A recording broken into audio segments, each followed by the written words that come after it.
बेजू बाज और कालू कौवा बहुत ही पक्के दोस्त थे। दोनों ही बहुत शरारती थे।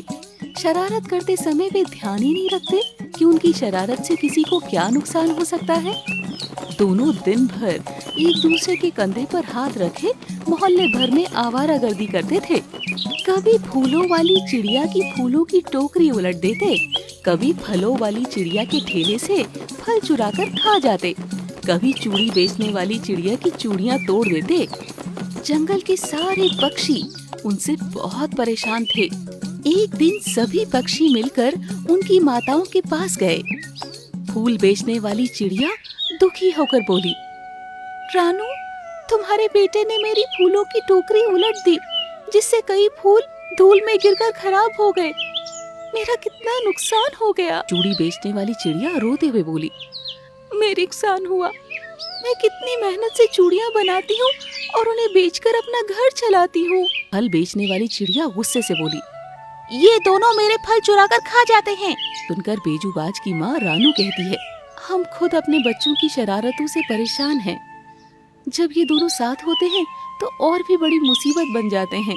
ये सुनकर कालू कौवे की माँ टीना कहती है, किसी तरह इन दोनों की दोस्ती तोड़वा दें तो हो सकता है इन्हें सुधारा जा सके, वरना तो इन पर हमारी डांट या मार का कोई असर नहीं होता। फूलों वाली चिड़िया मुस्कुरा कर कहती है, वाह, ये तो अच्छा आइडिया है। हम इनकी दोस्ती ही तोड़वा देते हैं। इसके लिए मेरे पास एक उपाय है। फूल बेचने वाली चिड़िया ने अपनी योजना सबको बताई। योजना अनुसार वे सभी पंडित तोताराम के पास पहुँचे। रानू ने परेशान होकर कहा, पंडित तोताराम, हम आपके पास सहायता मांगने आए हैं। कालू और बेजू को सुधारने के लिए हमें आपकी सहायता की आवश्यकता है। ओहो, उन बदमाशों को सुधारने के लिए तो मैं कुछ भी करूंगा। अब वो मेरे यजमानों को ये कहकर भड़काया करते हैं कि तोताराम पोंगा पंडित है। अरे तोताराम की भविष्यवाणी को तो ब्रह्मा भी नहीं काट सकते। तोताराम जी, हम सब जानते हैं कि आपकी भविष्यवाणियाँ सदा सच होती है। अब यही भविष्यवाणी प्रयोग करके हम दोनों दोस्तों के मन में एक दूसरे के प्रति शक का बीज डालना चाहते हैं। हाँ, और शक तो वो कैंची है जो किसी भी रिश्ते की मजबूत से मजबूत डोर को भी काट सकती है। फिर कालू और बैजू की दोस्ती की डोर कैसे नहीं कटेगी। अगले दिन से प्लान पर अमल किया जाने लगा। पंडित तोताराम ने अपने घर के बाहर लिखवा दिया कि शिवरात्रि के उपलक्ष्य में वो फ्री में सबके हाथ देखकर उनका भविष्य बताएंगे। कालू और बेजू की नजर इस पर पड़ी तो उनका भी अपना हाथ दिखाकर अपनी भविष्यवाणी जानने की इच्छा हुई। कालू भाई, ये पोंगा पंडित शिवरात्रि की खुशी में फ्री में हाथ देखकर भविष्यवाणी बता रहा है। क्या कहते हो, हम भी चले अपना भविष्य जानने?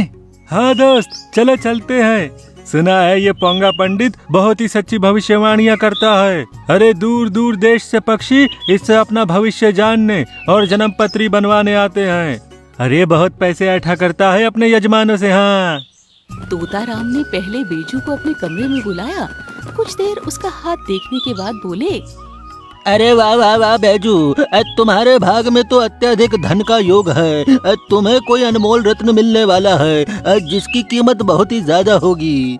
तुम रातों रात अमीर बन जाओगे। पर एक समस्या है। क्या समस्या है पंडित जी, जल्दी बताइए। तुम्हारा बहुत कोई करीबी, कोई दोस्त या रिश्तेदार जिसे तुम बहुत प्रेम करते हो और जिस पर अत्यधिक विश्वास करते हो, वही तुम्हें धोखा देगा।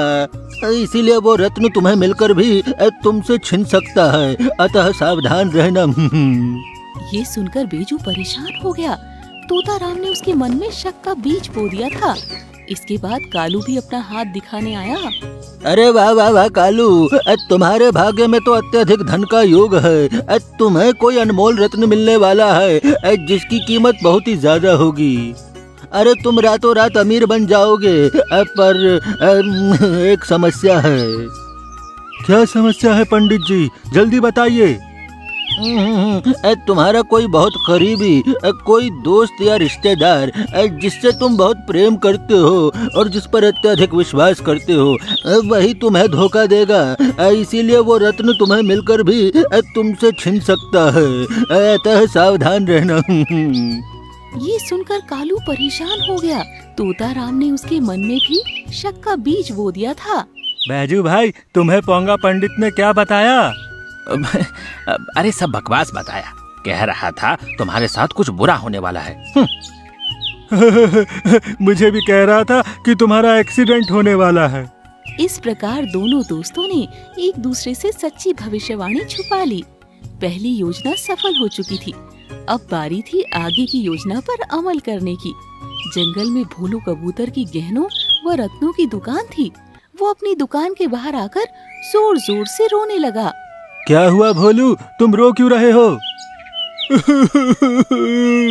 अरे कालू, कल ही मैं एक बहुत ही कीमती रत्न खरीद कर लाया था, पर जाने उसका थैला कहाँ गिर गया। जो भी मेरा रत्न ढूंढ कर लाएगा ना, मैं उसे इनाम दूंगा। अच्छा, चिंता मत करो, मैं कोशिश करता हूँ। हाँ, वैसे वो रत्न कहाँ गिरा था? नदी के पास।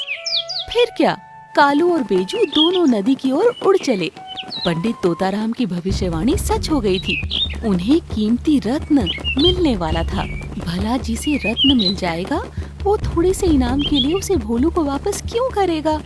दोनों दोस्त नदी किनारे रत्न ढूंढने लगे। साथ ही एक दूसरे पर भी नजर रख रहे थे कि कहीं दूसरा वो रत्न न हड़प ले। पंडित तोताराम की एक भविष्यवाणी तो सच होती प्रतीत हो रही है। इसका मतलब दूसरी भविष्यवाणी भी सच हो सकती है। कालू मुझे धोखा देकर रत्न हड़पने की कोशिश करेगा। मुझे सावधान रहना चाहिए और उस पर नजर रखनी चाहिए। बैजू बहुत ही चालाक है। अगर रत्न उसे मिला तो मुझे बताएगा भी नहीं और चुपचाप लेकर भाग जाएगा। पंडित तोताराम की भविष्यवाणी जरूर सच होगी। अरे मेरा दोस्त ही मुझे धोखा देगा। हाँ, इत्तेफाक से कालू और बेजू दोनों की नजर एक काले थैले पर साथ पड़ी। दोनों उस पर झपटे। इसे मैंने पहले देखा था। नहीं, मैंने इसे पहले देखा था। अरे भाई, झगड़ा क्यों करना? चलो इसे बेचकर जो कुछ भी मिलेगा वो हम आपस में बराबर बांट लेंगे। हाँ ठीक है, कल सुबह होते ही हम दोनों शहर में जाकर इसको बेच देंगे। पर अभी रात हो रही है, अब इसीलिए मैं इसे अपने घर ले जाता हूँ। बैजू, क्यों ना हम इसे यहीं किसी पेड़ के नीचे गाड़ दें और कल सुबह निकाल के ले जाएं? क्यों, क्या तुम्हें मुझ पर भरोसा नहीं है? अरे भरोसा तो तुम्हें भी मुझ पर नहीं है, वरना तुम इसे रात भर के लिए मुझे ही रखने को दे देती। आखिरकार वहीं एक पेड़ पर निशानी लगाकर उन्होंने उसकी जड़ के पास वो रत्न गाड़ दिया। उनके जाने के बाद भोलू कबूतर, जो छुपकर उन्हें रत्न छुपाते हुए देख रहा था, वो अपना रत्न लेकर रात में ही चला गया। अगली सुबह दोनों दोस्त जल्दी से उस पेड़ के पास पहुँचे। पर ये क्या, वहाँ तो कोई रत्न नहीं था। ये क्या, वो रत्न कहाँ गया? अरे जरूर तुमने चुराया है। तोताराम ने सही कहा था कि मुझे रत्न मिलते मिलते मुझसे दूर हो जाएगा, क्योंकि मैं एक धोखेबाज दोस्त पर भरोसा करूंगा। हाँ। अच्छा, पर उस दिन तो तुम कह रहे थे कि पंडित ने तुम्हारे विषय में कुछ और ही भविष्यवाणी की थी। इसका मतलब है कि पंडित तोताराम की भविष्यवाणी सच साबित हुई। मेरे जिगरी दोस्त ने ही मेरे साथ धोखेबाजी की है।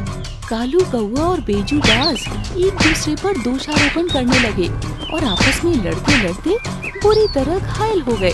उनके घर वाले किसी तरह बीच बचाव करके उन्हें घर लेकर गए। टीना ने दुखी होकर कहा, हाय राम, कितना मारा है मेरे बेटे को। अरे मैं तो पहले ही कहती थी कि बेजू से दोस्ती मत कर, पर तू ही नहीं मानता था। अब बुद्धि आई या अभी भी नहीं आई?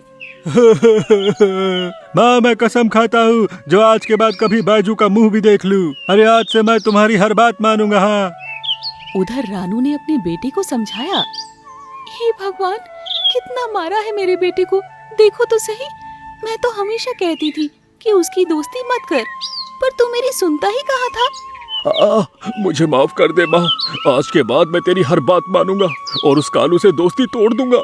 हाँ। उस दिन के बाद से कालू और बेजू ने एक दूसरे से बात करना छोड़ दिया। जंगल के सभी पक्षी इस बात से खुश थे कि अब वो किसी को परेशान नहीं करते थे।